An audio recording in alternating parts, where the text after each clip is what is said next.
They were good. We would like to welcome you to our city council meeting held on May 15th, 2025. I'm Mayor Bingham and we appreciate having you all here. And we're going to have a pledge of allegiance by Council Member Hill and then a reverence by Council Member Fowers.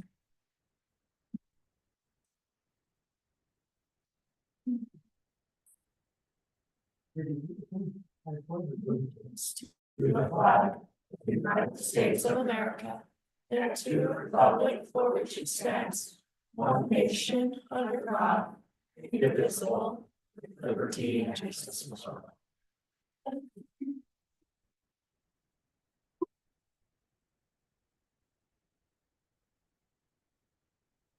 Father, for all the prayers that are coming forth and give thanks to thee for the many blessings thou hast provided each of us daily blessings as well as throughout our life. We wish to thank you for the opportunity we have of meeting here tonight and being able to have such a meeting in a place where we live and have influence and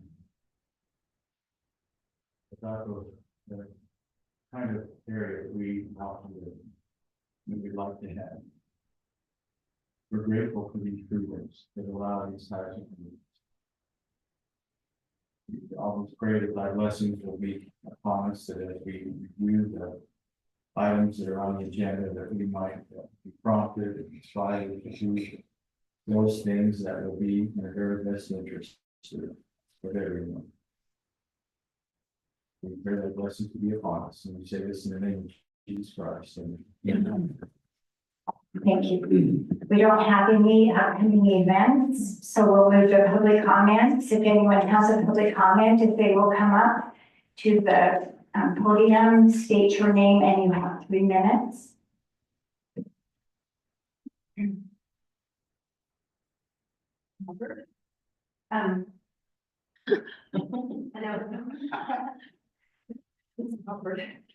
Okay, so I'm here for my son Brandon. He asked me to come. So at the corner of 5500 West and 4000 South, when you're headed south, the trees have grown up, JV's, and they can't see. If they stop at the stop sign, they can't. He has to roll out almost to the white line of where the pedestrians are, anyway, to see around that corner. So I don't know if there's anything that can be done, because it's somebody's yard and they've let the trees kind of go out. I mean, I don't know if we could move the stop sign closer to the street, or anyway, it's a hazard. Okay, thank you. You know, I know when they were working on that road, there's certain state guidelines for those stop signs have to be, because I met with the woman that lived there and we talked about that, but I'll mention that to our public course. Dave Harris, I don't echo that 100-fold, because you almost have to get into 4,000 to see. There's got to be some regulation that there has to be some clearance to see that sign. I mean, it's, you know, almost intersection. Well, I just have a question about that, where that's a state road and their easement. Is that something we need to make them aware of, or have we made them aware of that blind spot that's being created? Yes, and it is a difficult situation. Like I said, I met and had a few people that have met with that resident on the corner, and she loves her trees. So this is something that we can bring up with you, Josh, and again, make sure, because for 5500 is hard. I mean, that's the problem. It's from 5500 turning on stuff. So we'll work on that. Thank you. Any other comments? Anything else on tonight or not? For sure, on anything, yeah. Janice Robinson, I am a resident of Hoover. I just wanted to make a quick comment, recommendation or request on home signs, home business signage. Just as you're considering that, currently the information there indicates it has to be on the building. So we'd love for, as you were considering that, kind of thinking about the, what options you'd like, or what regulations you'd like as far as signs both on the home and its size, in addition to other signs on the property. Because depending on, somebody's building setback, if they've got a long driveway and they've got a sign on the building, if that's the only sign they're allowed, that's not helpful. It might be nice to have one, farther or the property. So just as you are considering, signs allowed for home businesses, I would like you to think about ones both on the property or on the building itself, in addition to just other ones on the property. Okay, thank you. Any other comments? Okay, we will move the next thing on the agenda, which is the approval of the minutes dated May 1st, 2025. So we're going to read through those, and are there any corrections? I've got a couple, of course, on item 6. It says, very bottom, this is regarding the RFP. It says the council agreed to send the RFP draft to members for review and further discussion at a future meeting. I went back and listened to the meeting and did not agree. Something you brought up, Mayor. Yeah. But we did not agree on that. So that's one, and there was.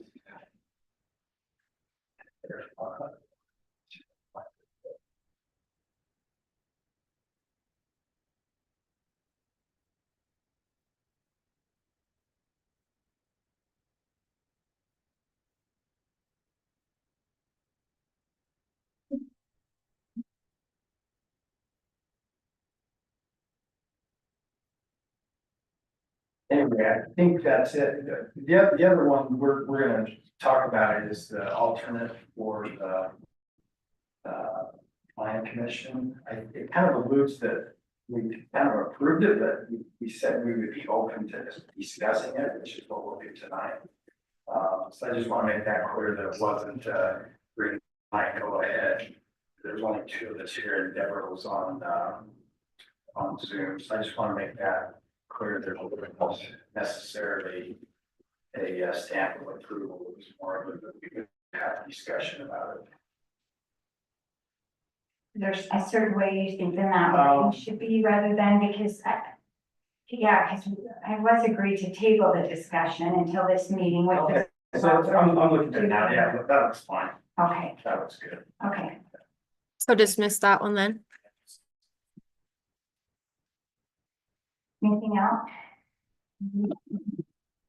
Okay, then if someone would like to make a motion to approve those minutes with that correction.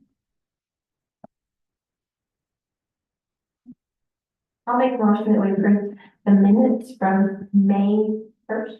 That what it was? Yeah. I don't know here, so I know it's somewhere else. With the corrections to be made. I'll second it. Motion. The motion was made by Councilmember Northrup and seconded by Councilmember Hill. All in favor? Aye. Any opposed? Motion carries. Okay, so the next thing on our agenda then, and everyone has received the March and April financials. The March you received back at one of our previous budget meetings. Does anybody have any discussion on either of those financials?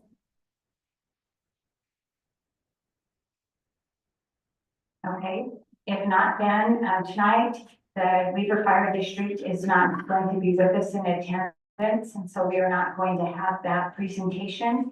And the Western Weaver Coalition is also not able to be with us tonight, so they are not here with us. So we're going to move on to the discussion on the park and recreation fees. So I think everyone has received this fee schedule, and this is something, excuse me. As I was looking over through this, we brought it like last October, and every month we say we're going to work on this, and we really haven't. It's pretty extensive, and so I don't know if there's something specific you want to, or, we're talking about it, I almost feel like this should be maybe a separate meeting, because this is multiple pages, and well, we should redo our fee schedule every year, and the last time we did this was actually in 2021. Yes, my question was, or is, there's a lot of activity over the weekends. Who are those folks? Are we charging, because obviously there's an impact, either using the restroom, and using electricity out of our building and all kinds of things. So I know Deborah had put together, she did a lot of research. And that's one thing I'm gonna propose, I think I'm over parks, but I would like Deborah to take that back over since she did all the work on it. She went to other cities and got fee schedules and put a lot of work into it. So I just wanna make sure that what she presented is actually implemented in that. I don't know if it is, that's why we're having the discussion, and just to see where we're at on that. I mean, our fee schedule is pretty up to date as far as what we need to do. I think the one thing that we need to discuss is, how are we handling the electricity that the food trucks are putting into us? As far as, you know, do we have any contracts with them that are utilizing our electrical lines and things? So they do come in and sign a contract, they are paying, everyone currently is paying for the park, and that's one thing we've talked about. We really do need to redo this fee schedule, because Debbie and I worked on this part with the parks, it's been quite a long time ago. Yeah, that's the first question. Yeah, it really was, and we, like I say, you know, in October, on this date of October, we were going to work on this, and we just haven't. So until we, as a city council, until you vote on this and approve something, we cannot change the fee schedule. And, you know, if you look through my copy, you just see a bunch of notes and marks, and, you know, we went through and divided the fee schedule up, and there was some that Jared was over and some that Malcolm's been over in the staff of the cemetery, and then Debbie and I, we had worked on the parks, and there's just, I think, you know, some things don't need to change, but I think for the most part, most of our fee schedule really does need to be updated, because you even look, we have in here specifics, like, we were talking about, Morgan and I was going through this right before our meeting, and some of these fees aren't even what they currently are. Like, as far as what we have to charge people with building permits, but we have specifics and things need to be changed. And I went through with Malcolm as far as, you know, what we're charging for some of the other things. So I don't know if you want to deep dive into this tonight and go through every section. I think we need to maybe set up a time that we get together and work on this. I think so too. I think maybe even a separate meeting when all we do is the fee schedule. You know, we've been busy with the budget, which needs to be done, but maybe if we can get the budget approved, then I think, you know, Morgan and I were kind of looking at some dates when we could hold this a separate meeting and go through this fee schedule, because there is very few pages of this fee schedule that doesn't need to be updated. So, Yeah, and there's and then I was wondering about the food truck guide. Do they have a contract also that they do? Are they plugging into the park? as far as I know, they are not, Okay. but I haven't been down there. I think they all have their own generators. When I went down there tonight for dinner, they it sounded like generators. I wasn't looking for power plugs, but Yeah. when I was down there, I heard the generators. Just for looking out for the city for our liability. Gotcha next Kind of like Thursday. that. Sure, that's a good point. Yeah. So the question I have, currently, are we actually using this fee schedule then? Are we using the Yeah. fee schedule? Currently, we're using this one. This is the only one legally we can. Well, I don't Yeah. know if we were using it. yeah. though. We follow that day to Yes, we day. follow this one. Yes, until we vote and change, that has to be something has to be approved through the city council. We can't change this fee schedule. All right, it's something that I think, you know, we need to get going on. I think so too. We were kind of looking at it, I think we kind of even maybe kind of were talking about a date, you know, we'll be done with the budget in June. And so maybe even like, I don't know, it's the second week of July or something. We were kind of looking at dates, but maybe, you know, we could put together some dates that we could just meet and only do this, because, yeah, these are outdated, and we really do need to update these and have you vote on. Okay. Sounds good. Can I just add one thing to that, just something to think about as we're approaching that. Like Bryce said, our weekends are very busy, and I think it does a disservice to the members of our community to allow our parks to be rented out all weekend long, Saturday and Sunday. You know, I think we need to create a time, probably on Sunday, where residents have exclusive access to our parks, especially the pavilions. They're able to be rented. Currently, we kind of, I mean, everybody knows what's going on Sunday right now, and to me, it seems too much. You know, there's a huge demand for park access in the entire county. And I think as a city and as a council, we should be able to say, hey, we want our citizens to have first access on a particular weekend or day on the weekend. So something to think about as we get into those discussions. We need to do something about parking. We need to look at the parking because I know this, that, on the days that it's really busy, the parking makes it very difficult for people to walk or do anything along the roads, or it's quite dangerous, you know, having in and out of the parking. So we need to look at that as well.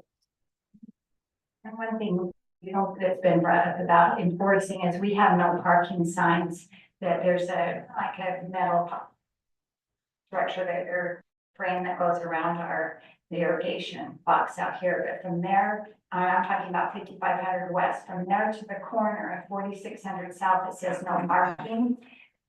No one follows that, and if you're trying to go down 4600 headed east and you try to turn left to go on 5500, you can't see it all. So if ever you're out this direction, or one of your officers, you know, particularly on Saturdays are the problems, is they park clear to the corner and it really violates that. I know we have signs that say that, but I think they're pretty confusing and they're not very clear. I think they need to be redone to make them extremely clear where you can park and not park. So you go look at them and they're pretty confusing. And maybe, like you say, we need new ones that say, you know, violators will be ticketed, or something that puts a little more teeth into it than just no parking with you. The ticketing portion, we'll have to have a discussion about that, because you currently can't write a ticket to a vehicle, or to go to the Royce City Justice, you have to have a person attached, so we talked about that. There's. Yeah. Okay, well, we can discuss that then. Okay, any other discussion then on these fees? From anyone? Okay, if not, then we won't be doing the motion of possible funding for Western Weaver because they're not here to do their presentation. So the next thing we have is to adopt the tentative budget for fiscal year 2025-2026. So Tammy, if you would like to come up, if anyone has any questions for Tammy on the budget. Questions for me? We spent a lot of time on it and hopefully answered a lot of questions beforehand. So.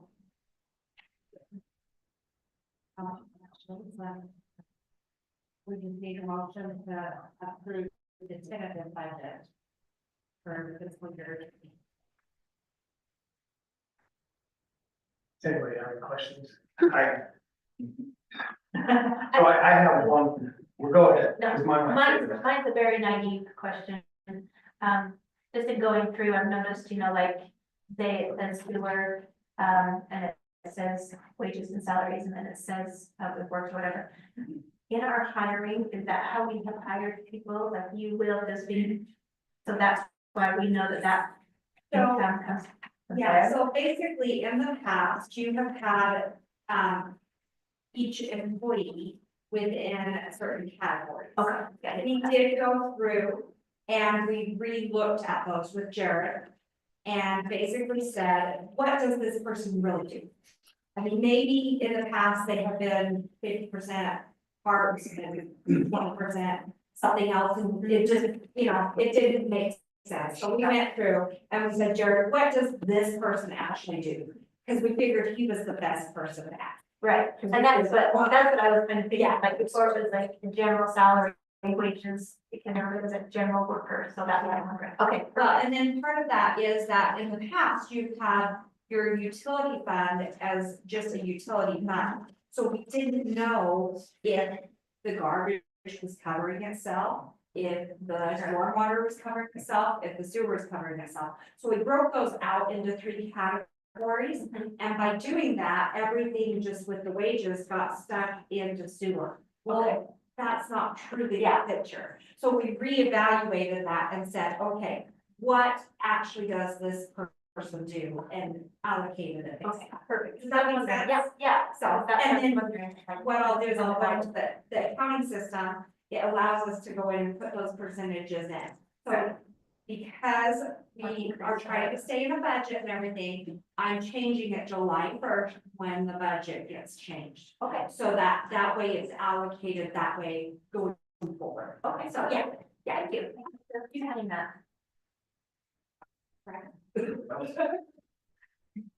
Okay, I'll go ahead. I was just gonna say, I don't have any problem with the numbers and the accounting and stuff. There's just some things in here that I think, that with this kind of budget as we're on, that we maybe need to add them up as well. And we can discuss that, yeah. Yeah, So, I mean, that's part of what we discuss in a lot of the meetings as well, is to, you know, what funding there is, if it's restricted funds, if it's general funds and stuff, and how to accommodate those accordingly, so. so that's, because these are general fund expenses for the most part, that I think we should tighten up. So that's why we should. Definitely have one more budget meeting if you want, 6 or 7, it's up to you guys. Are you ready? Anybody else? Do we have one more budget meeting scheduled currently, or No. no? Do not, but we can. When's the final budget need to be passed? It needs to be passed by the final meeting in June, which we have scheduled. June as 17th. June 17th, because June 19th is a holiday. So we moved it to that Tuesday. Do we want to have another budget meeting? Anybody? Maybe wait until I say what I'm gonna say, and you can decide. So, my turn. Participation. Sorry, I think, I think you're asking me a lot more than just approving a budget. And so I'm gonna go back probably, I don't know, at least a year. So you kind of answered the question a little bit in the work meeting that we are anticipating to amend the budget. There's a couple actions in there that have affected our budget significantly. And I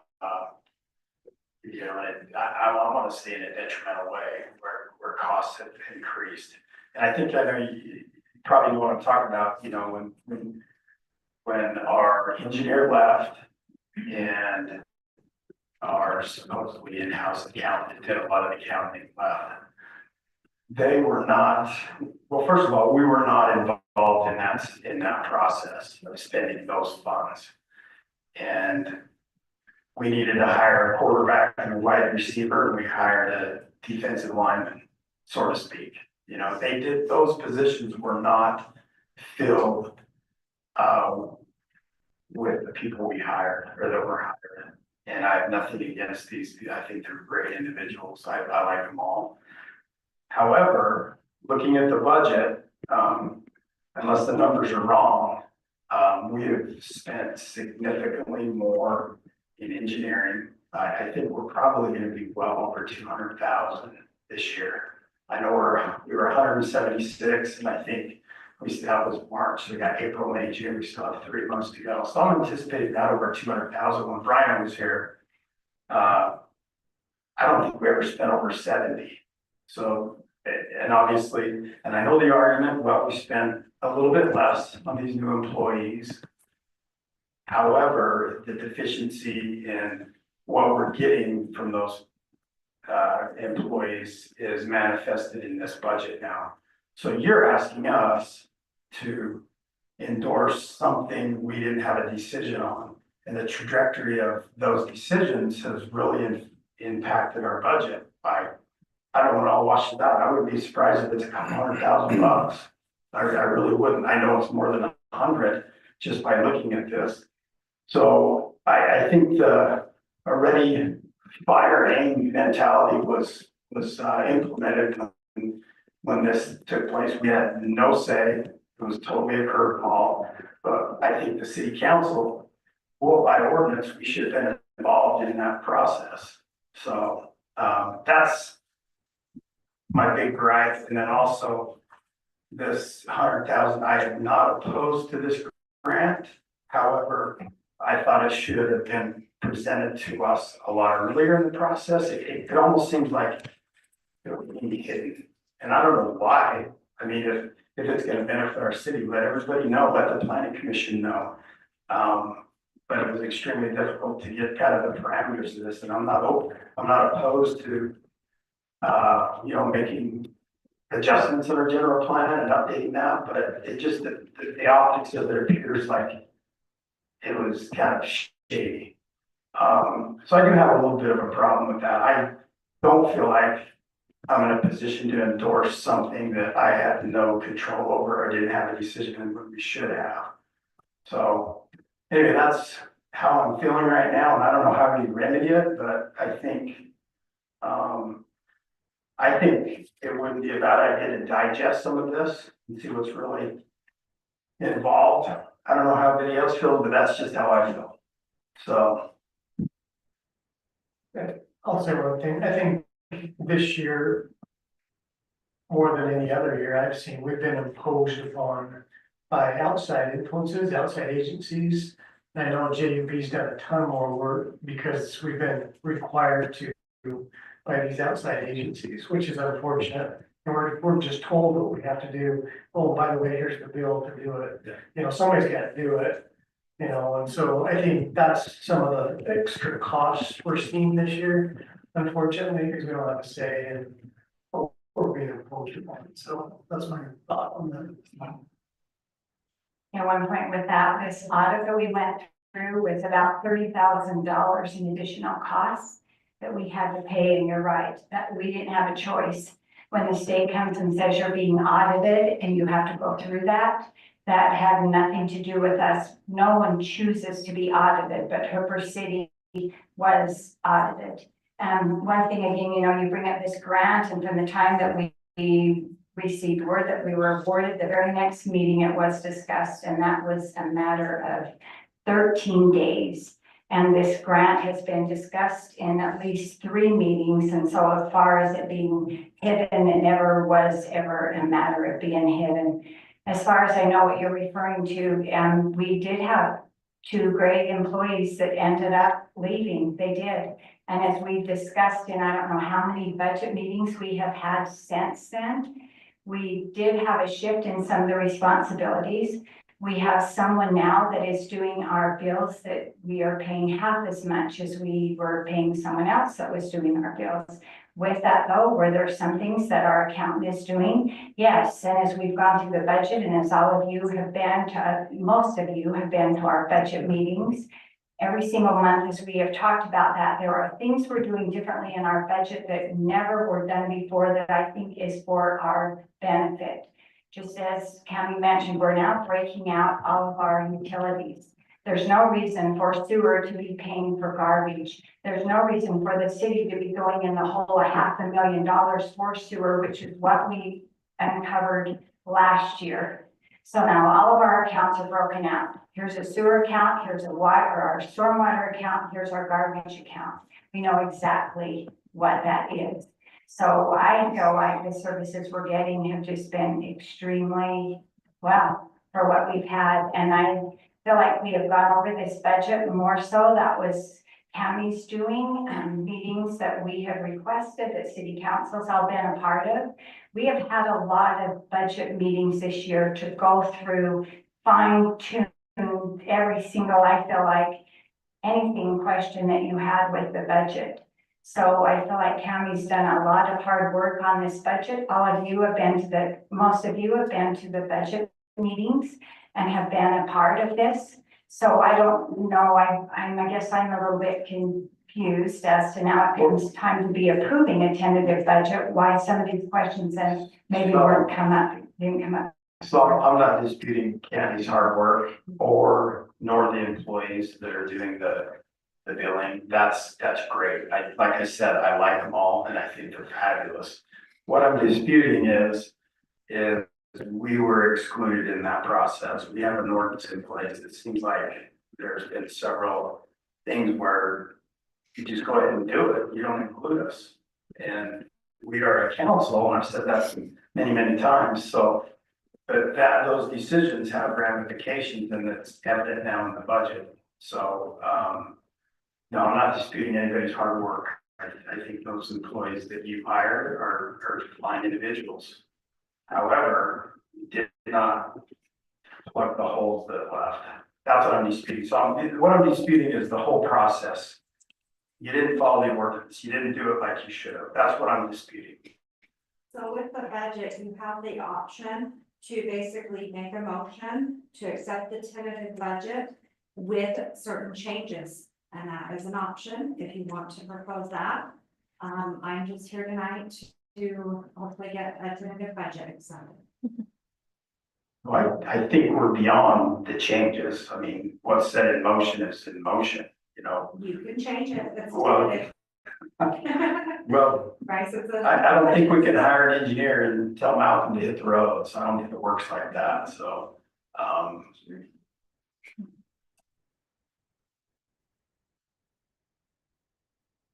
Any other Well, discussion I'm there? gonna make a comment, you know, we've mentioned all these budget meetings, but I never felt like we were having budget meetings all last year to bring us up to speed on things. It seems like most budget meetings we've had have been almost like a crunch time, like the last couple of months. And some of them we didn't even know about until the day before we were going to have them, like we had it on a Wednesday and we were told about it on a Tuesday. And you know, if we already had plans, then we couldn't attend. But it didn't seem like last year we were kept up to date on what was happening with the budget each month like we should be.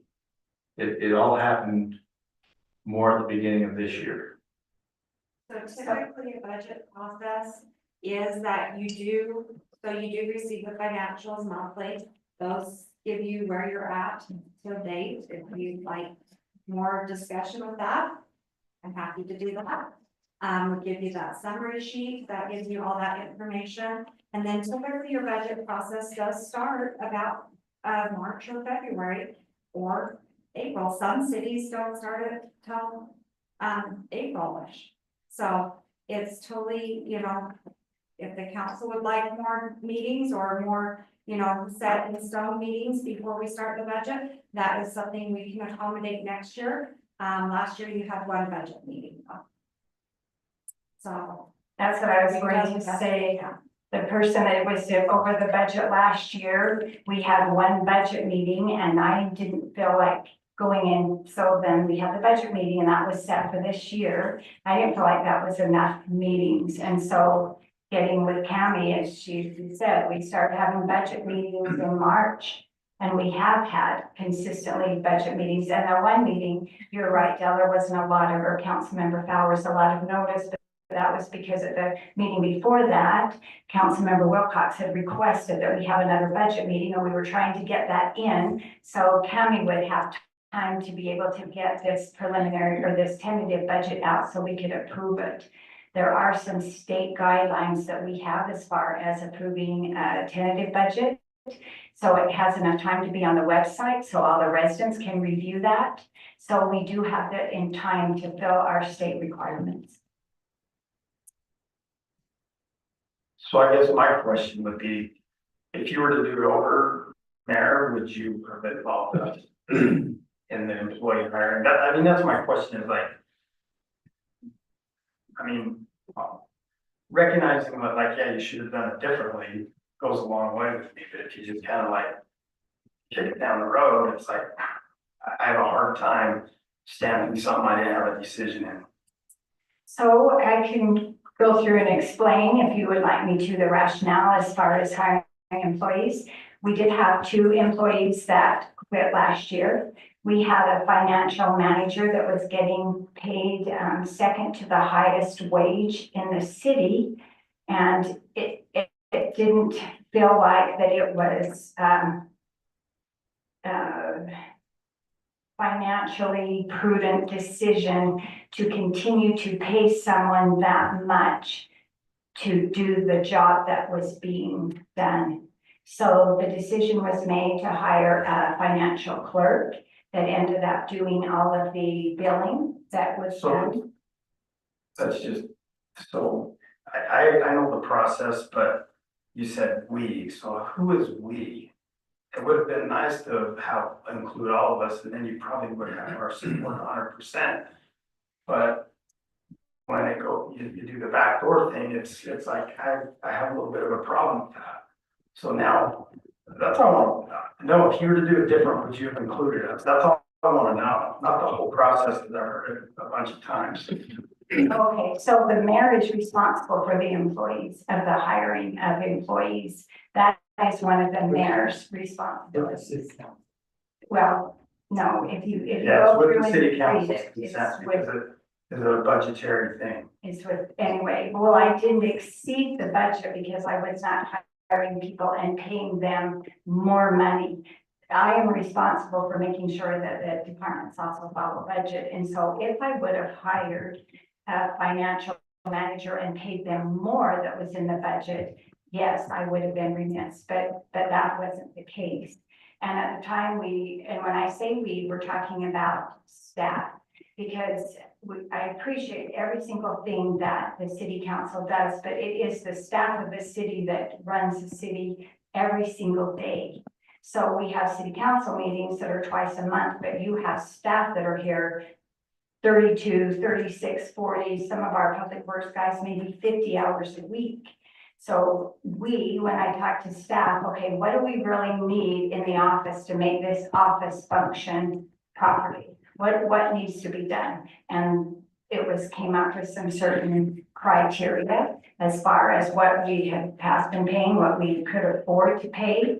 The same thing, it was determined from talking to Public Works, as far as hiring another full-time engineer. Hooper City lacked engineering software to have a full-time engineer. And so, yes, even though, as you mentioned, we were paying less to JUB, but we were also paying a full-time engineer $120,000 a year. So you take that 120,000, you take the 90,000, well, that's about what we're paying now with JUB. I mean, it ended up being so. Do I regret the 2 employees that I hired? Definitely not. They were great. We need a city planner. Malcolm, any of you that have worked with Malcolm know what an extremely fantastic job he's doing. Hooper City needs a city planner. We don't have the means. A town this size, we don't have the means to keep a full-time engineer, and we didn't, and we weren't. And it wasn't my choice for him to leave. He now is the head engineer in Hooper City. So that there again, that was your decision. It wasn't any of ours. Malcolm's a great guy, but he's not a city planner. He does not have a city planner degree or any background whatsoever in city planning. And who's to say we don't need an engineer? Brian did a fabulous job. I mean, I can see a lot of things that are not being done now that he did in the planning commission level and on our level too. So once again, we're just hashing it out, but I just want to, know, hey, if you did it different, would you have included us? I think you should have included us on that decision. You keep saying we, but it's not us, but we are part of the decision process, I would think, and I would hope so. Yeah, and I think when we've gone through budgets, we've done that. And this year, as we've gone through budgeting, we've mentioned about hiring another full-time sewer person. We included that in the budget. We have one parks person that is no longer, we've kept that in the budget. I don't think there was ever anything that wasn't included in the budget. But to get back to this, we have a tentative budget that now is in front of you that we need to get approved so we can get it on our website. So if there's changes that you want to make, a motion could be made to approve the tentative budget with these changes. So county can do those so we can get it put on our website so we meet our state requirement. So is there some specific changes you would like to see made in this budget? So she can change those to get this tentative budget approved.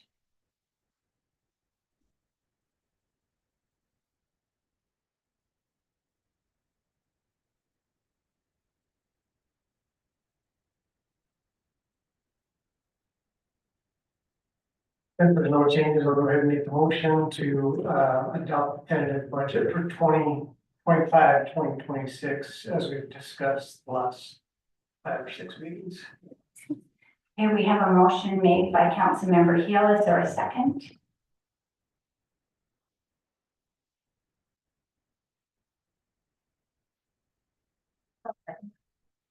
Second is made by Councilmember Northrup. Any discussion on this motion? Okay, all in favor then to approve the tentative budget? Since it's financial. It does need to be roll call. Okay. Okay, Councilmember Flowers, Nay. Councilmember Hill, Aye. Councilmember Northrup. Aye.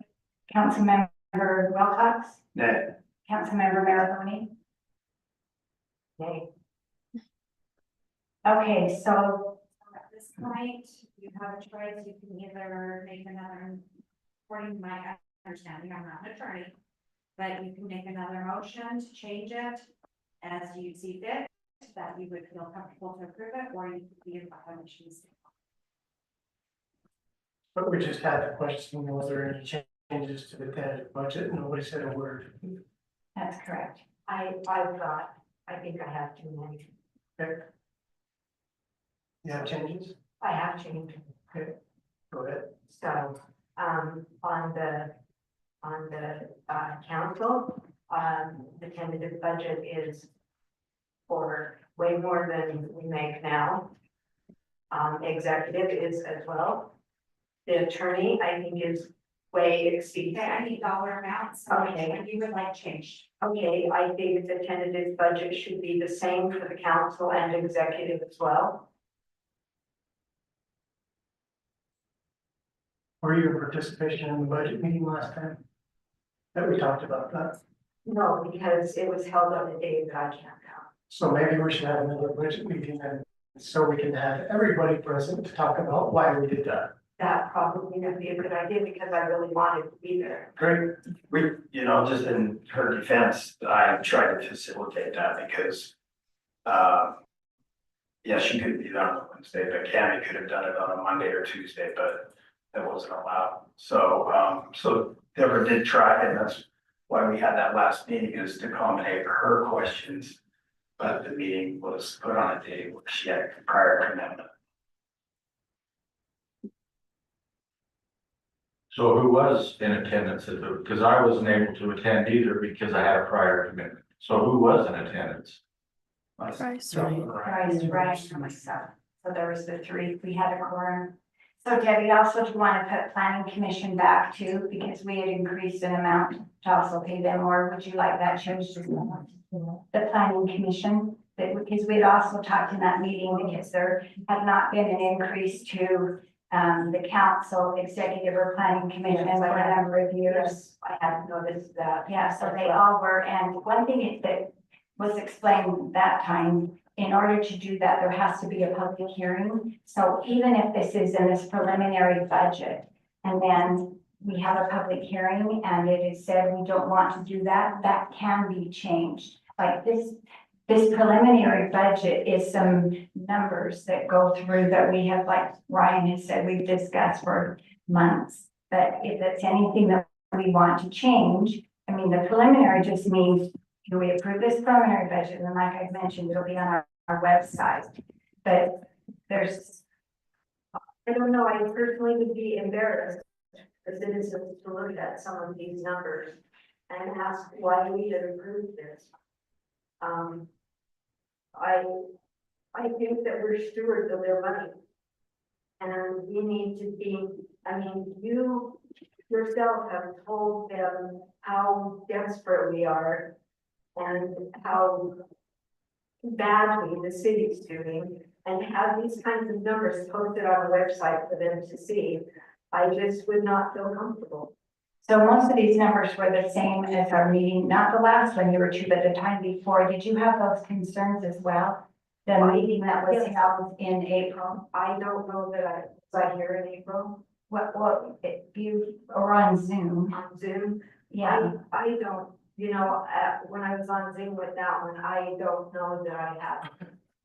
I was- or even in March, you know, like there's been a There few. was not an increase in the wages on No, that. those ones are the only ones that I think we even changed last time. Can you even think of anything else? Yeah, the computer programs, are we having to replace all of our computer That programs? wasn't anything that was changed that wasn't on there from before.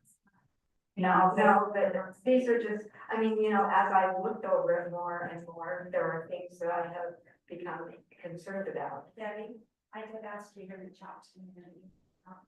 Right, right, and I have been communicating with you, and tonight, it's just some things that, you know, I didn't know that you could answer why we had increased these things so much, because you're not the mayor or the council. But I am in meetings, if I'm given direction, it's you guys' budget, you give me Right. direction. So if you want to adopt and make changes tonight, great. If not, then I guess we don't adopt a tentative budget. It's your decision. Well, why aren't we increasing the computer programs so twice full? Yeah, here's a perfect example of why, because I reached out to everybody and we tried to move that meeting to accommodate Debbie, and it wasn't moved. So now here we are.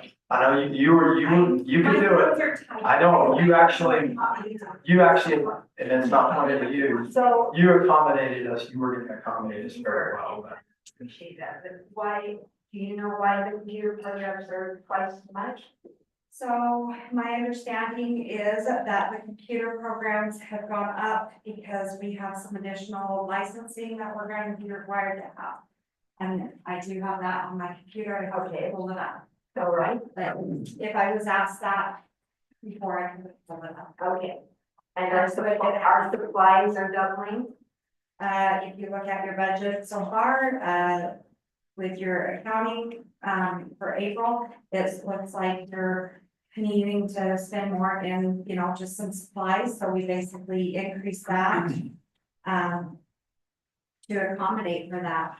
If you look overall at that total operating expenses study, you'll notice that the total amount from last year to this year has only gone up slightly. Most of that increase is your transportation grant, that 100,000. So actually, we have decreased the budget for that department, if you take that out.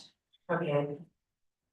All right, and then I have on the community events, I thought when we got a grant that we decreased what we have to spend. You increase your revenue, you increase your expense, so there is a revenue side to that as well. So the revenue side is over on page 1. You'll see that there is line account number 1033-7000 that shows 172,400 in grant revenues. Those are relating to those grant expenses. So you have to show the full amount of the expense, but then you also have to show the revenue. So the net effect is, But the revenue is not guaranteed. if we have already got those grants, then yes, and my understanding is those grants have been awarded. However. Well, I mean, we yes, do on not- that, I guess I'm not understanding that you spend 100. I mean, this is why I'd rather have a meeting instead of doing it in. Well, that's fantastic. I just need to know if you guys want, make changes so that one of you can adopt the tentative budget, or if you want to table it and just be in violation of state law. That's all I need to know.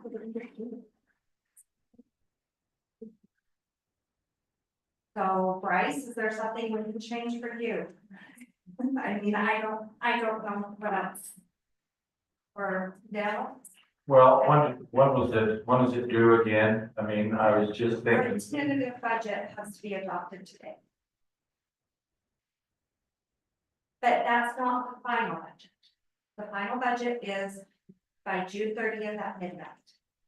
The tentative budget is simply for us to put it out for public inspection. But state law requires us to have a tentative budget. And it's presented, as a tentative Yes, budget as well, right? Well, see, so that's, I can put that in bright gold, purple, whatever color you want. I'll do it. if the purpose of this is to put this out for the citizens to see. I think that's Debbie's concern. Is this the budget that we want them to see? I don't, Well, but before we adopt the final budget, there's a public hearing, and people have to look at the tentative budget in order to form an opinion of what the budget is, so they can come and form their opinion and have a voice on the final budget. So if we don't post the tentative budget, then they don't have anything to look at to come to the final meeting before we vote on the final budget, correct? That's why we're doing this today. If you can put tentative in red, so it may know for sure that this is just tentative. I will put it all over it. Okay. All right. Because I have no problem with that. I'm just trying to do my job. I mean, sorry. Oh, I know, and it's not easy. I'm not, it has nothing. I appreciate all your hard work. I feel the same way, but, you know, I would want the tentative budget to show that I, as a member of the council, want an increase in pay. I never asked for that. We've never talked about that in a meeting as a council before. I guess you talked about it when there were 3 of you there. Ryan, you, Mayor, and then Bryce, you made it. But Then we can change and adopt the tentative budget without these increases. Make a motion. I'm great with that. What is it? I said amended those, budget increases are discussed and agreed upon, and you can come back in. It's tentative. You don't want to make huge changes, hopefully, but if we have to.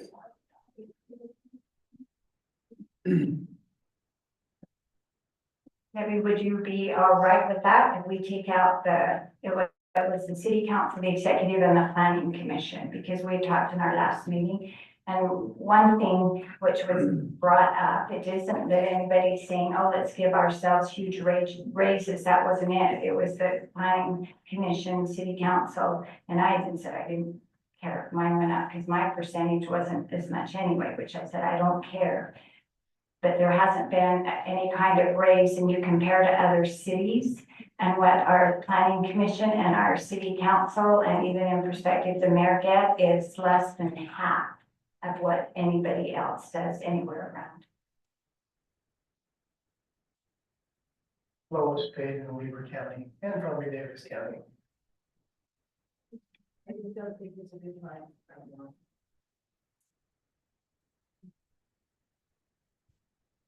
So it's like Tammy asked them, is somebody willing to make a motion then to keep the council, the executive and the planning commission back to what they were before?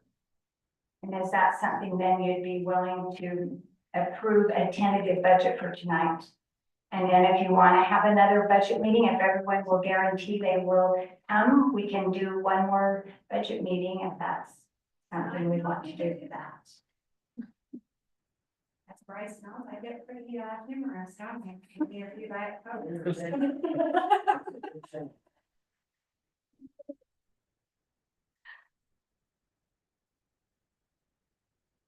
Well, then we need someone else to make an alternative motion then, a new motion, making those changes, if that's going to make a difference on how you will vote. I'll make a motion that we accept the tentative budget for the year ending June 30th, 2026, with the changes of the council, executive, planning commission, returning to their original amounts. And I want to in red at the top. The motion was made then by Councilmember Maragoni, so those won't be the same numbers as the current year 25, but it would be county, you would have those numbers. Do you by chance have what? I'll look back at emails, I don't have. Okay, because we did increase, I'm realizing planning commission had to go up because we increased planning commission members, and so, you know, you can't look at the 25 and have it be the same. Okay, so a motion was made by Councilmember Maragoni, is there a second?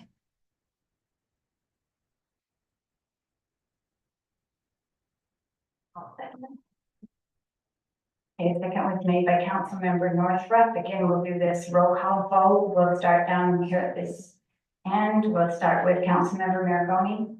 Aye. Councilmember Wilcox. Nay. Councilmember Northrup. Aye. Councilmember Hill. Aye. Councilmember Flowers. Nay. Motion carries. Okay, we will have a tentative budget with those changes made. Thank you.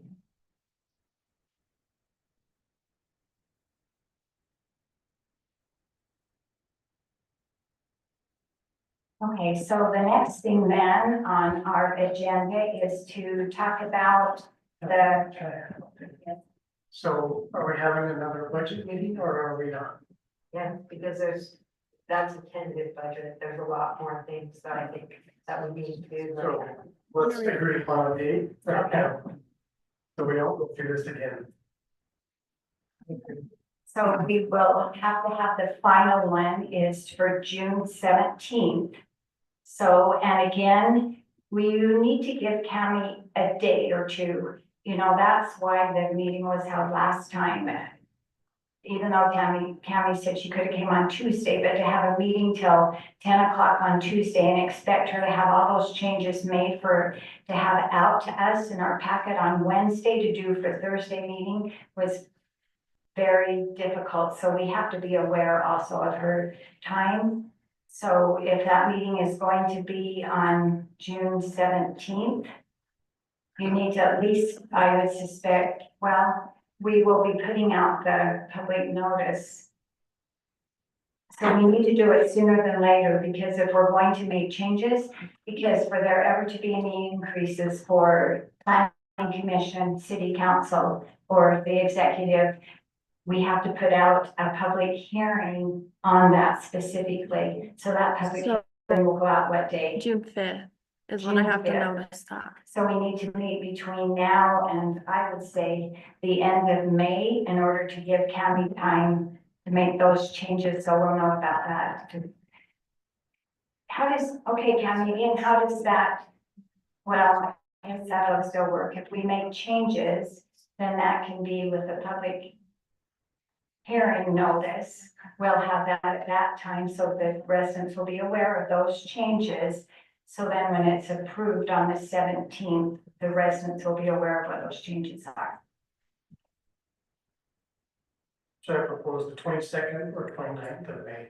I think the 27th works for most everyone. Lisa, does that work for you? Yeah, I can. 22nd, yeah. Where's that? 22nd. Second or seventh? 22nd, next Thursday. That work for you? 7 o'clock works for Lisa, if everyone is all right. May 22nd at 7 o'clock.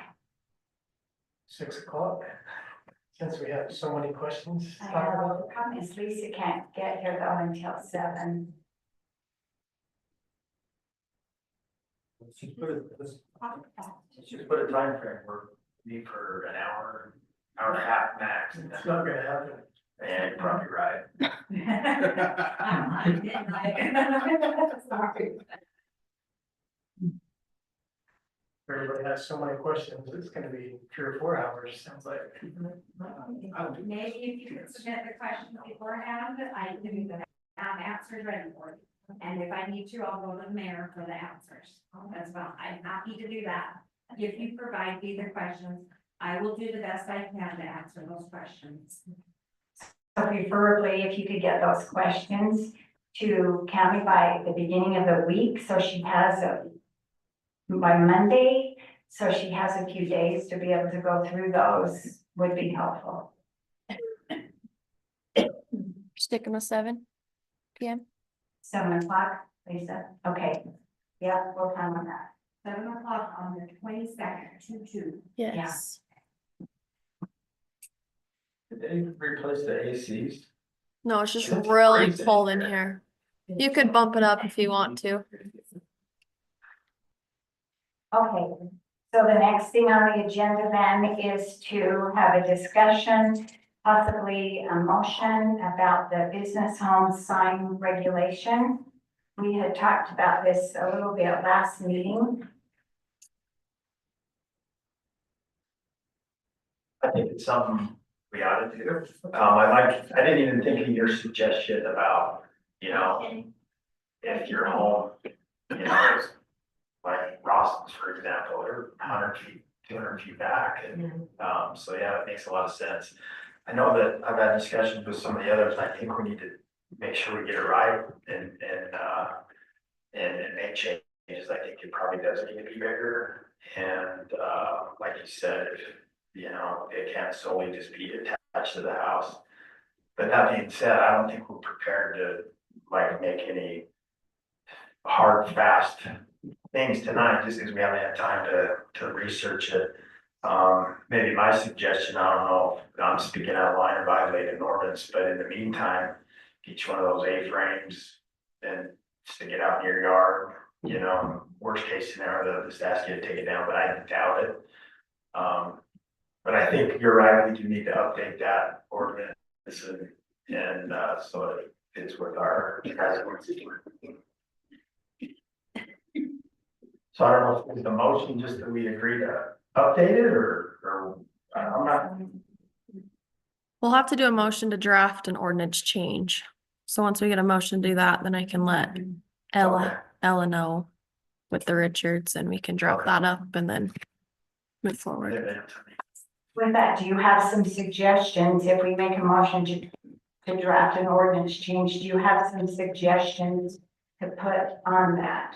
This came up, we talked about in our last city council meeting, so a couple of weeks, we've had time to talk about this. But so do you have some suggestions? So we're not just keep kicking this can down the road. Do you have some? Do you have a certain, I know last time we had talked about possibly not to exceed 8 square feet, 16 square feet. Do you want it, if it no longer needs to be attached flatly to the building, if you want to have them that certain size, and if you want it to be so many feet off the roadway, we need to have some kind of guideline to give lit up or not lit up.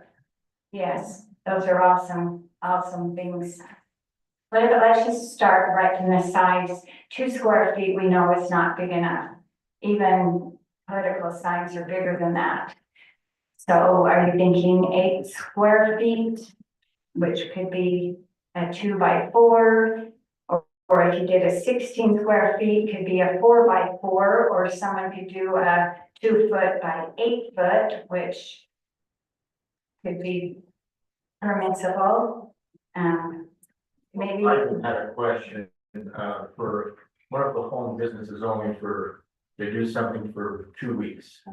Like, down 50 at 900, we have a residence that has this fair, where they advertise, I can't remember what it's called, but they have a fair where they have paintings, things like that. But it's only 2 or 3 weeks out of the year. Is that type of signage still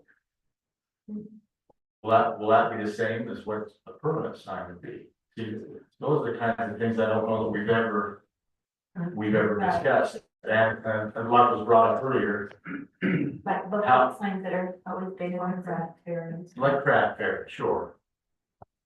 And same with, if your house is down a lane a ways, then where is that sign permitted to be? Those are just some things that,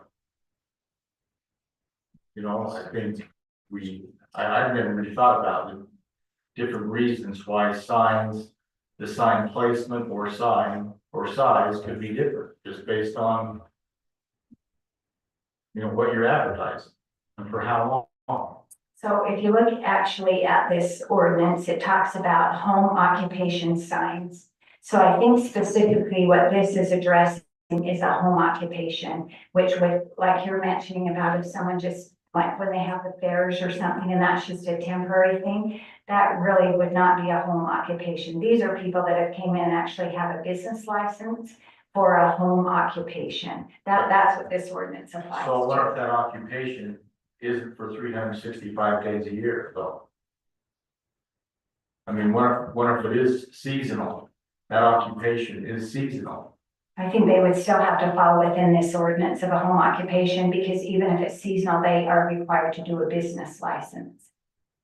So I think this is applying to those home occupation businesses that have came in and applied and have a business license, not just ones that are just. So maybe without getting into specifics, let's just say we're gonna discuss the size, the location, and Lighting. the lighting. We're just gonna open that particular ordinance, so we're gonna address those issues. And then we can also, you know, I don't know, permanent and not permanent, maybe signage.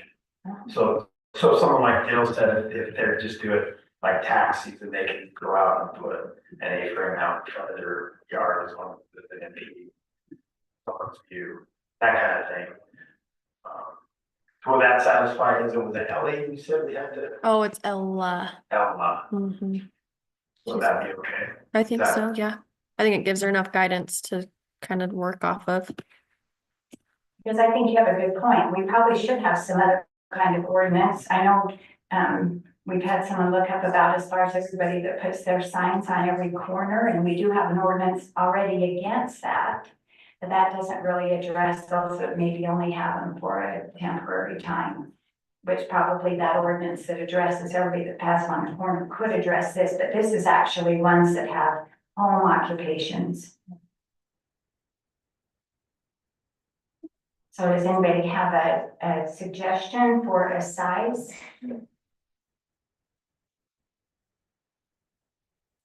I think we were just gonna, rather than getting specifics, we were just gonna agree that we were gonna change the size. So, We still do have to have some kind of though ballpark to give to her. She can't just draft an ordinance without some kind of guidelines from us. I think if we just had a no larger than. Because, you know, they might just want the 2 to 3 thing, or their. Might want, I mean, if their logo, whatever, takes up 4 feet or 6 feet. But if we say, okay, but it can't be any larger than this, and it can't block views in a month, and Yeah, I think for sure no larger than 16, I would think 16 square feet. That would allow for a foot by 16 or 2 foot by 8 feet. Do you think that's too large? No larger than 16 square feet? I think they can work within that. okay, I just did a banner for, some stuff at the studio that was 2 by 4. It was 20, I think it was 20 big. We asked her. Yeah, sure. Do you have a question? I do. So one other thing that I kind of had a question on, if something you might want to consider, is based on the property size. Because if you've got like a large piece of property, so I'll just use Rocky Ranch, whatnot, it's just 5 acres. There's plenty of people who have them, you know, they've got the thing over their, you know, long drive property that says, you know, whatever. I think those look perfectly acceptable. That would look great on a large property like that, but maybe way too large on someone else's, say like patio home. And so there's a question on whether it should be also dependent on the property size or the property zoning. Because I think it's something that looks nice and, would fit well within, the realms of the neighborhood. Larger lots might not look as appropriate on very small lot sizes when all of them are together. So I do question, is that something you want to also consider when talking about maximum sizes on things? Because if you've got quarter acre lots assigned the same size, it's gonna look very different on a quarter acre lot than it will on a 3 acre plus, however large. So that, I just think that's something you might also want to consider as you are discussing maximum size. Okay. Thank you. I still feel okay probably with no larger than 16 square feet, and then they would have that. Yeah, but again, I don't know that we can really, well, we could, but someone that's on a half acre maybe deserves to have as much notice as someone that's, I don't know. I think no larger than 16 square feet sounds good, but hey, what about location? I think it shouldn't only be attached flatly to the building because you can't see it. So I don't know if we want to have to be within the property. It cannot be in the city right away. So it could be as long as yes, on their property, and if they are on a corner, it certainly can't be in that clear view triangle that is there. So if we distinguish that, and then about lighting, do you want lighting or not lighting? I don't think that would be, they just have one of those ring lights. I don't think they can light it up. I don't know.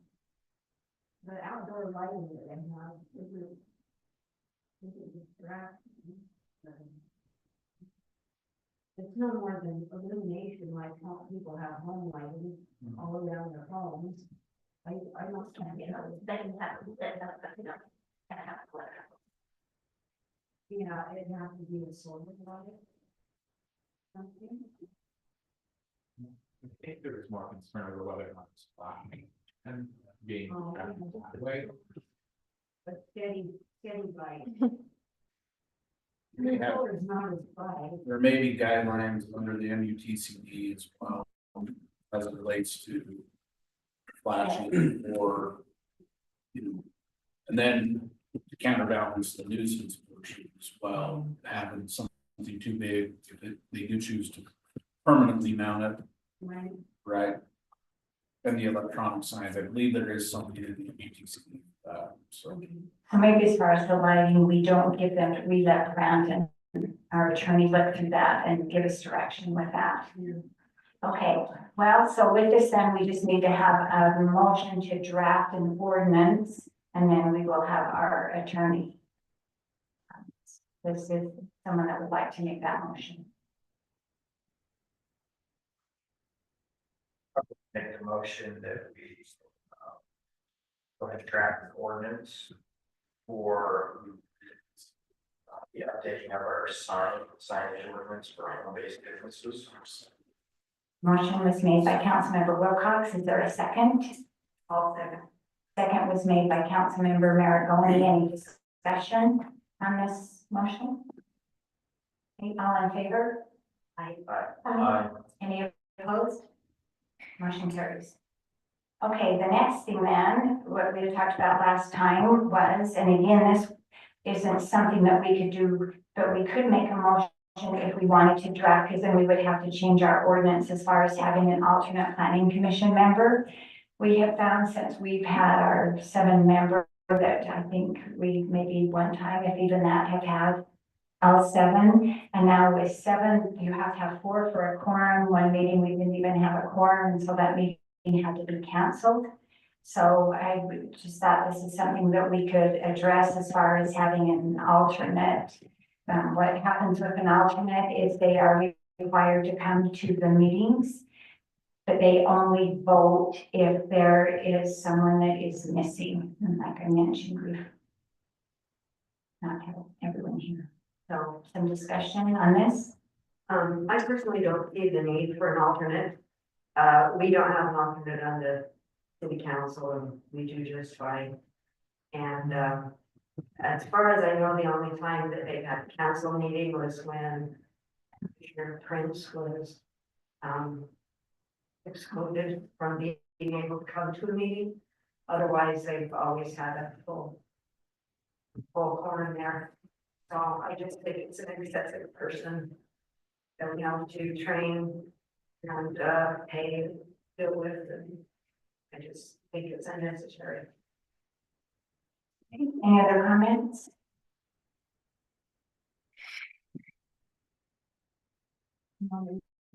Is there a person already in line for that position? Yes, there was, and when we did the interviewing, there was, and at the last meeting, when this was tabled, it was, you know, suggested that they come and be a part of the meetings and then consider having an alternate.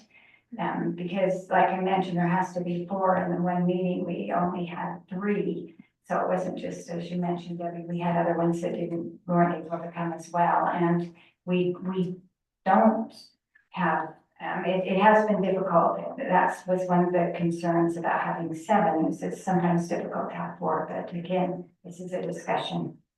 I was at that last meeting where we, you know, talked about it, and I was open to having a discussion, but, I think he maybe miscommunicated what we said. We said, come to the meetings. I don't know if we ever said participate. I think it's come and observe the meetings, and Travis Bates is a great example of that. He's been coming for a long time and, probably knows more than a lot of us. I think there's gonna be positions opening up. Having 4 for a quorum, I think is really doable. I don't think I'm in favor of having an alternate at this time. I think if he wants to participate as far as, you know, a citizen, that's great. But after I thought about it and put some thought into it, I don't think I would be in favor at this time. Any other discussion on that? Okay, we don't need to make a motion. That was just if there was enough interest in that we could do a motion. So unless someone feels the need to make a motion for that, if not, that was a discussion and we can move on. Are we good with that? Is everybody fine with that? Okay, so the very last thing then that we have, there was, in the last planning commission meeting, there was an incident that came up as far as when we redid our Title 10 with the ordinance, the language still said that the city council was the one that would waive, and everyone should have that ordinance in front of you. And it should be the ones that would waive the fence separation. So as it is now currently in our ordinance, that if you have somebody that is, so just to give an example, you have a grandfather that has 20 acres and he is chiseling off a 1 acre piece of property for a grandchild to build on. Our ordinance currently says that they have to have a land separation fence, but if the same person owns the property, then that can be waived. Well, that had to be waived by city council.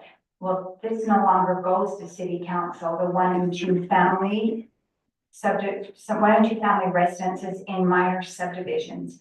And so I spoke with Brandon after the meeting and he said, so they sent over this language. You won't be approving this ordinance tonight, but you will be making a motion that then whatever changes we have, and this would be on our next meeting for us to end up changing this. And there are a couple of changes that I already noticed. You know, they crossed out city council and it said city planning commission, but other places it just says planning commission. I think in order to be consistent with all of our ordinance, that would be, so you're, you know, under the 10, and you go down to the second paragraph, so just lists planning commission. And then there was also the sentence that says no building permits shall be issued, and it needs to be, should say, shall be issued until said fence improvements have been duly installed, not have be duly installed. And so that's what needs to be done in order, so because we have 2 more subdivisions that are coming up in our next planning commission planning commission meeting. And so if you are in favor of them drafting this, then at our next planning commission, or excuse me, our city council meeting, we will approve the ordinance. So then it would be in place for the planning commission to be able to do their due diligence for the subdivision. So any questions on that, or? Yeah, I just have one question on that, on that definition of the same person owning that. So the minor subdivision, that lot might be separated off and then be by one owner. But it makes it sound like all of the adjacent, are we talking just all the property outside of that subdivision? Or is it talking about the same person owns both? That's what we're talking about, is the same person that owns both. So like I mentioned, if the grandfather gives that acre and they chisel off that acre, so maybe that grandfather is going to continue to farm that back half. But who would own the 1 acre? Who would own the lot? See, that would be a different owner now. Yes, but that's when we did this fencing ordinance, and this was one that the city council, we redid. And that's what we had said in there, that it would be if it was owned, and again, it was because we have several farmers, and usually particularly in West Hooper, that are just chiseled out little piece that don't necessarily want. So would we require a letter Yeah, from them? yes, we require a letter. And that's what they had last time. The planning commission required a letter, and they brought a letter in from that property, yes. So is Yes. that in the, I don't think that in the language, I'm trying to think if that. Yeah, the it letter was. requirement- Because I can do that. You know, what years ago when we subdivided the plan, that plan there. We had to do a fence and we had to do a letter. For the planning commission. The only change we're really making is instead of it saying the city council may waive the requirement, is to say that the planning commission can waive the requirement. Because those subdivisions no longer come to city council. So that can happen for the city council to waive that requirement, because we don't even see those minor subdivisions. Which are the one, it's 3 lots or less, and the 1 and 2 family residences, that now it only goes to planning commission. So there's no reason to have in that language for it. The city council may waive. It needs to say the planning commission may waive.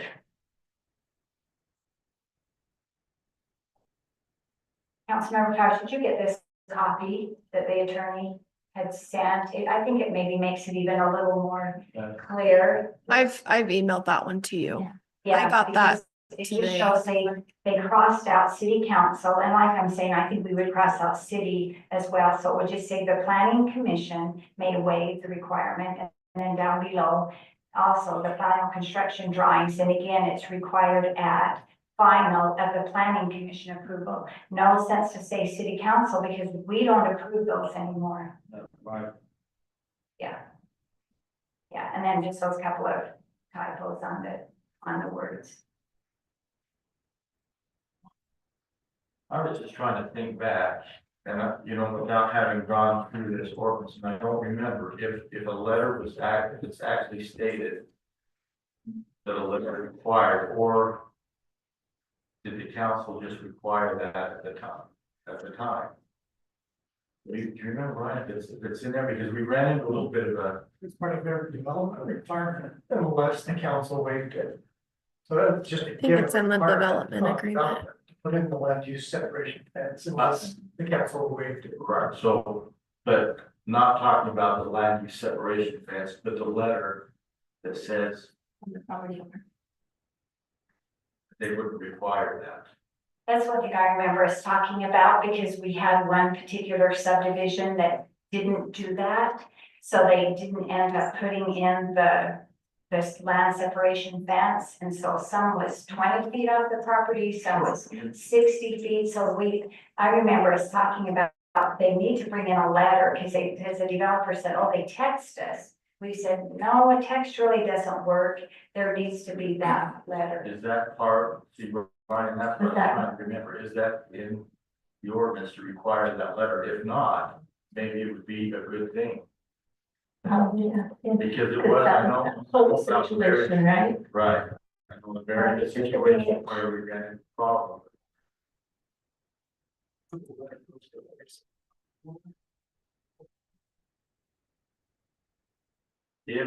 If they do not want to put in a land use separation fence, the person that owns all the grounds around them, if it's the same person, would have to provide a letter saying, I don't care if they do not put in a land use separation fence.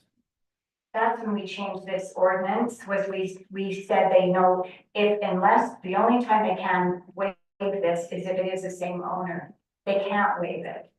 So what happened in that one subdivision was some being 20, some being 40, that is no longer allowed. And we really tightened up the language on that. The only time that we could waive that if it was the same property owner. So that's why they're bringing a letter from that same property owner. Okay, so that last thing you just said, that's when they're bringing in the letter, that's what I'm going back to. If it is the same property owner that owns all the ground around it, does the ordinance require him to provide a letter to each parcel of the new subdivision? Well, generally, it was only one parcel. Generally, it was. Because it was like, a father gave a piece of land to their son, hey, you're gonna build a house, we all own land together, we don't need a fence. Right. Was the thing. But So minor subdivision, minor now can be more than just one lot. Only up to 3. Right, so like I said, it's more than one lot. So this again, the planning commission would be able to waive it, not Well, city okay, I think council. we're getting confused. I'm not questioning waiving it. It's just, does that property owner that owns all the adjacent property have to provide a letter? It's not the person that owns all the adjacent, it's the person that is building. Would have to get a letter? Would have to get a letter From from the person that owns Owns all the rest of Okay, the so I land. think that's. Yeah, but yeah, that's what it is. So like the grandson would have to get a letter from the grandpa stating you do not have, Right, well, because the okay. property owner is saying that you don't have to put that fence, I'm not requiring you to put the fence around. But again, it's up to planning commission to decide whether they want to waive that or not. Right, That's still- but again, I go back to my question, is it in the ordinance that a letter is required? That's the part that we ran into a problem before. Does the ordinance, because I don't have that in front of me where it says a letter is required. So see, would we prevent the problem we ran into before if a letter is required as part of the ordinance? We don't have the whole fencing ordinance in front of us. We only have the portion that we're changing, taking out city council and putting in planning commission. So we could do some. That's something we could ask Brandon It's too. something we can ask Brandon. I was thinking it was, because I remember we talked quite a bit about the fencing. But I'm not certain. I know this came up at the last planning commission meeting and they did ask for the letter. So I thought it did say letter, but we can find that out. But what this is again, just changing from city council to planning commission. Because there's no reason for it to say we have to do it because we don't ever see these subdivisions. So we can find that out. And if it's not, we could have it specifically say that that would be under this new chapter 8 in title 10 and make sure that it does say the letter is required, if that's then what planning commission would want to have a letter. And I think did you find that? Does it say, I have the ordinance. does it say letter? I don't think it's anywhere in that it requires a letter, it just currently gives the city council authorization to waive the land use separation fence. And where it does say where the adjacent property, let's say the same entity owns all of the adjacent property with different land uses. I think if I'm understanding Councilman Bowers, once that part is separated off and it becomes a separate landowner, would that cause any issues? As far as saying now you've got two different landowners, it's not the same person that owns everything, because why don't we have a letter from the same person if they're just subdividing a piece of their land off for them to build on? Yeah. Does that make sense? Yes, because I know at the last planning commission meeting, I think it was actually you that brought up to the, I don't remember his name. I know it was Mr. Bowers' son-in-law. If he had the letter, and he said, yes, I do. I have the letter saying that we don't have to. So maybe that's just an assumption we've been making about a letter. I think we've So- always done it. Yeah. I don't know where that came from. This is the new fancy ordinance, so I don't know if something was taken out. Yeah, But that's, as long as I've been in it, that's how we've done it, is we've required. required a letter. So maybe that's You guys. something then, if you're all right with taking out city council for planning commission, then we could have Brandon look into that and even bring that up to planning commission if they would like to require a letter. And if they do, they could make that recommendation to city council, because that would be a planning commission's decision on the one and two, on the minor subdivisions. Okay, so with that said, is there anyone then that would like to make a motion that we have our legal draft and ordinance, taking out city council, planning commission, maybe Chip, correcting those couple of things, and we could even have them do a little research as far as the letter. I'll make that motion. Motion was made by Councilmember Hill. Is there a second? I'll second. Second was made by Councilmember Wilcox. Any discussion on the motion? All in favor? Any opposed? Okay, that motion carries. And so then we'll have them draft that up, and then that will be ready for our next regularly scheduled city council meeting. Okay, if no other discussion then, is there a motion to adjourn? So Okay, motion was made by Councilmember Hill. Is there a second? I'll second that. Second was made by Councilmember Fowers. All in favor? Okay, thank you. Motion adjourned.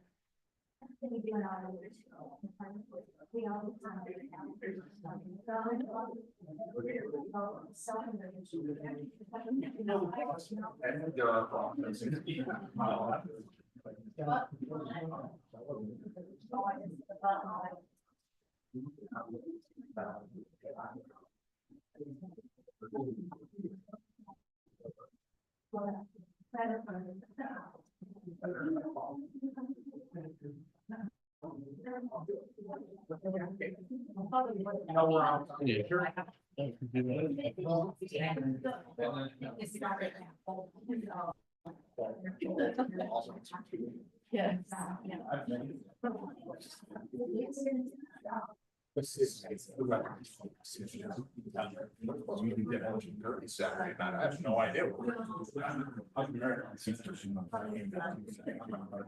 And then why? I get say, yeah, I'm going to.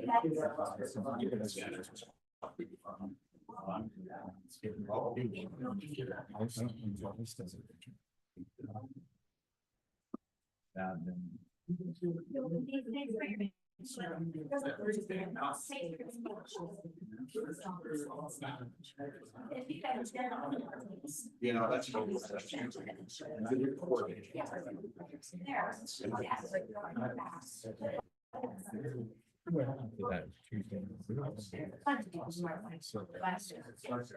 I don't want to make it all for you. Bring it up to them.